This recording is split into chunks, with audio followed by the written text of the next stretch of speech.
Sauti ya Kilimo, Mifugo na Uvuvi.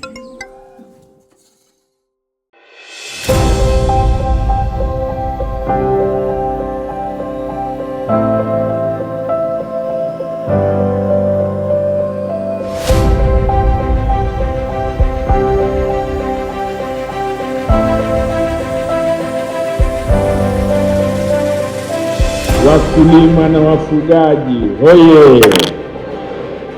Ndugu washiriki, mabibi na mabwana, awali ya yote napenda kumshukuru Mwenyezi Mungu mwingi wa rehema kwa kutujalia afya njema na kutukutanisha hapa leo katika jiji letu la Dodoma, ambapo ndio makao makuu yetu ya nchi.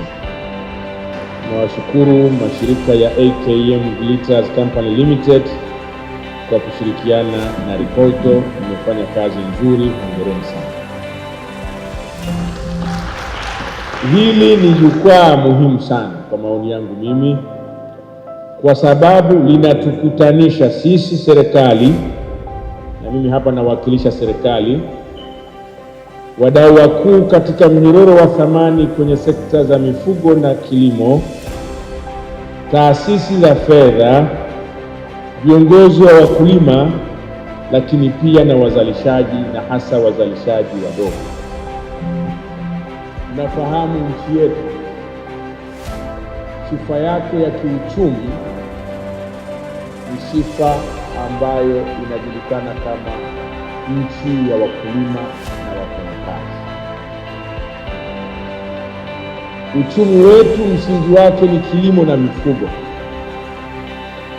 na hatua zozote tunazotaka kupiga kwa kasi, ziwe za viwanda, biashara ya kimataifa, ukuzaji wa sekta za kifedha, maendeleo ya sayansi na teknolojia, hatufiki kokote mpaka tulete mageuzi makubwa kwenye sekta za kilimo na mifugo. Hakuna njia ya mkato. Mheshimiwa Waziri, kwa niaba ya IDH tunapenda kuwasilisha kwa ufupi kuhusu mradi wa Born Together, tunakuwa pamoja, unaotekelezwa nchini Tanzania na Ethiopia kwa ufadhili wa NORAD. Mradi huu ni mradi wa miaka 5 unaolenga kuimarisha mifumo ya chakula, kuongeza usalama wa chakula na kujenga biashara imara za ndani kupitia ukuaji wa SMEs au wajasiriamali wadogo na wakati katika sekta ya kilimo na ufugaji. Tunadhani kwamba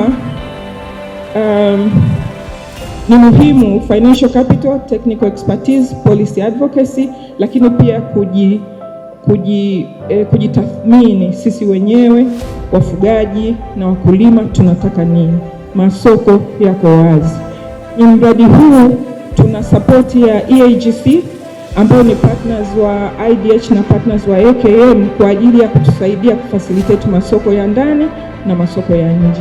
Wanaangalia quality ya kile tunachokizalisha. Hata kwenye upande wa kuku kuna soko kubwa kwenye mahoteli hapa ndani ya nchi na nje ya nchi, lakini tunachoangalia ni quality, lakini ile uwezo wa kuweza kuzalisha bila kukwama. Sasa kwenye kuzalisha kuna changamoto nyingi. Ukitokea changamoto, tukae pamoja na tutatue pamoja tukiwa chini ya wizara hizi mbili. Vilevile tutoe shukrani kwa Wizara ya Kilimo kutuwezesha sisi wakulima kuwa na mashirikiano na mashirika mbalimbali, ambapo kupitia mashirika haya tumeweza kupata elimu ya kutosha na tunaendelea kupata elimu inayohusu kilimo, na tumeona kilimo kikileta tija. Sasa hivi Mheshimiwa Waziri, ukienda vijijini unakuta wakulima wote wameanza kufuata kanuni bora za kilimo, za kutumia mbegu bora na kutumia pembejeo zinazohusiana na kilimo kwa maana ya mbolea na viuatilifu mbalimbali. Hivyo kilimo kimekuwa kikiongeza ajira kwa kiwango kikubwa, kwa sababu wananchi wameanza kupenda kilimo kutokana na tija inayopatikana kwenye kilimo.